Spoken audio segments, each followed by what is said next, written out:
talking about fruit today.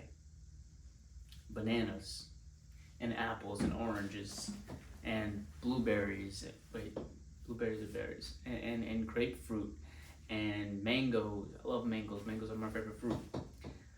But yeah, we're talking about fruits today. Fruits of the Spirit. Galatians chapter 5, verse 22.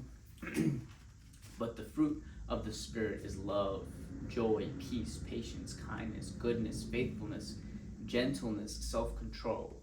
Against such things there is no law. Against such things there is no law.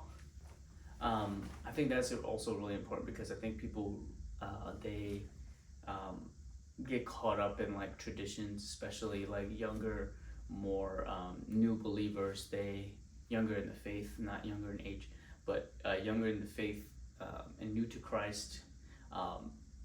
They're the Ten Commandments is something that really comes to people's mind when they think of what does it take to be a Christian, a believer, a follower of Christ. And we get caught up in doing all of these laws and trying to follow them to a T.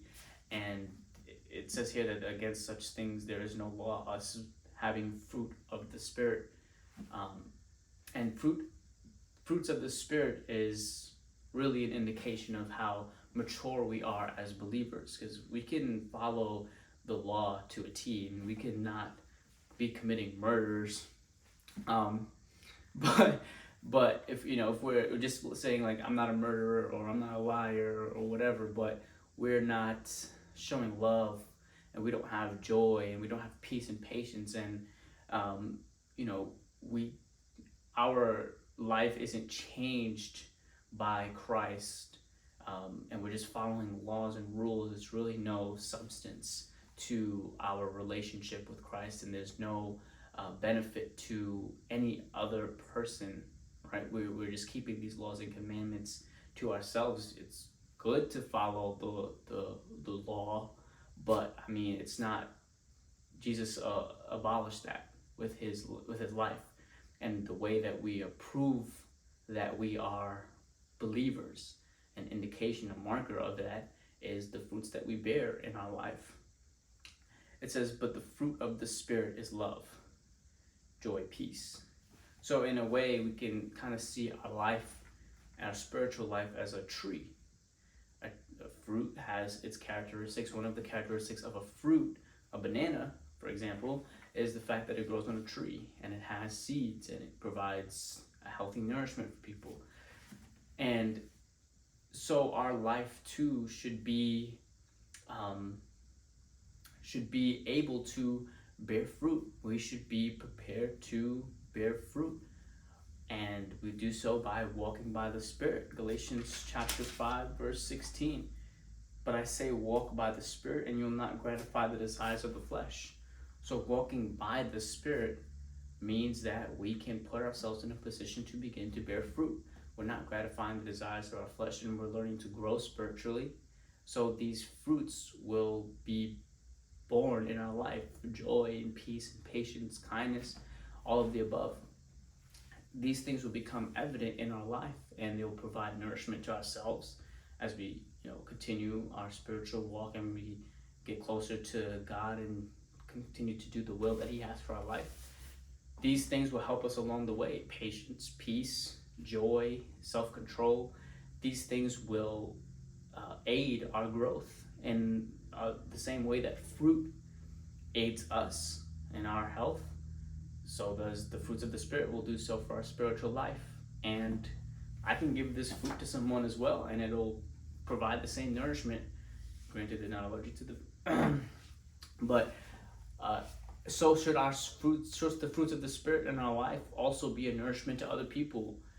They should see that we have a lot of peace and patience, and they can come to us, and we have a lot of joy and love, and this can be what attracts people to Christ, and that could be our witness. The fact that we are bearing fruit, and people can see these differences in our lives and the way that we conduct ourselves, and they can visibly see that not that we have fruit, but that we have something in our lives that they can't that's not tangible, but they know it's there. That's the fruit of the Spirit. So it's really a good indication of how mature you are as a believer, how much you're growing, right? And the decaying of this fruit would mean that, there may be areas in our life that we need to surrender to Christ, or that we need to yield a little bit more to His will and His purpose for us in a specific season. Because I definitely do think that some of us are more naturally inclined to bear some fruit more than others.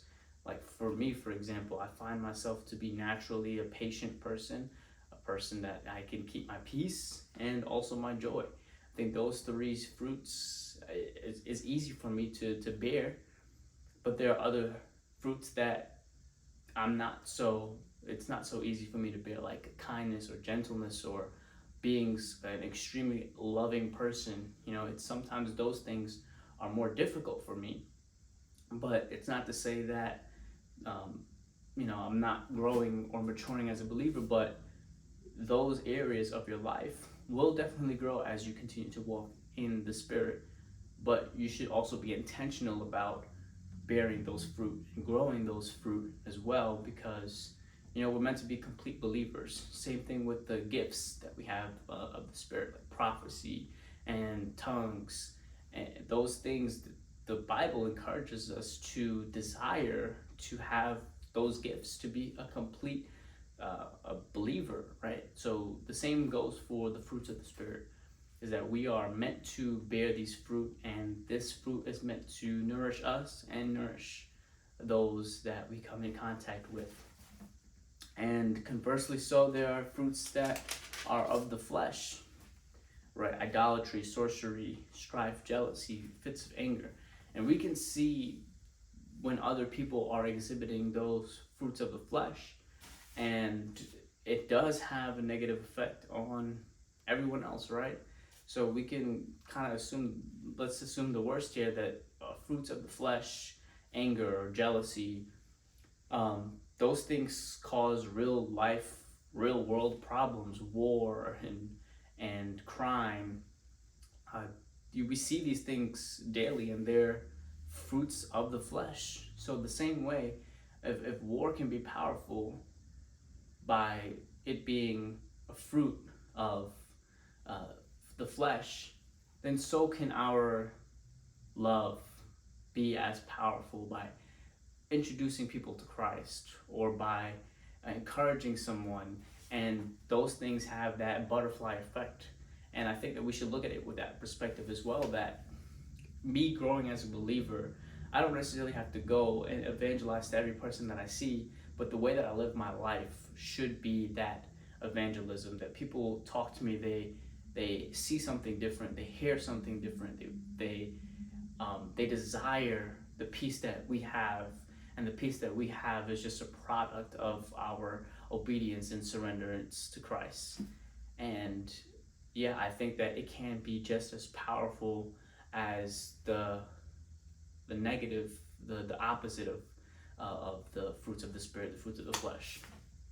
But yeah, some key points I think is, one, the fruits of the Spirit are a good indication of your maturity and growth as a believer, and we should be desiring and being intentional about the growth of those fruits. And where there's an area that we're lacking, we can identify it, then we can be intentional about growing in that specific area through prayer, through spending time in God's Word, and allowing Him to really take control of our heart and lead us into a deeper spiritual growth.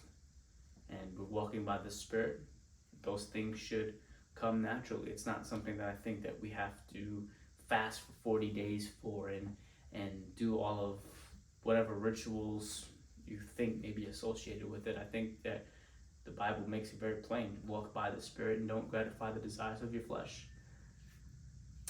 And you will be seeing fruit in your life. Like how I can see this banana, peel it and eat it, so too should the fruits of our Spirit be so tangible when we're in a situation that we can easily just get frustrated and angry about, and we can react differently. But we have that fruit that we can go to and pick off and eat in that moment and be like, okay, I would have gotten angry about this prior to watching Bori's video, but now that he reminded me of the goodness and the importance of bearing fruit, I just feel like I should be reacting differently.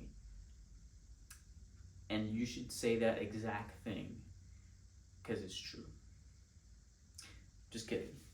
But yeah, Galatians chapter 5, fruits of the Spirit, grow them, nourish, be a nourishment to yourself and a nourishment to others. It's our call as part of our purpose as believers. I'm gonna go eat this banana.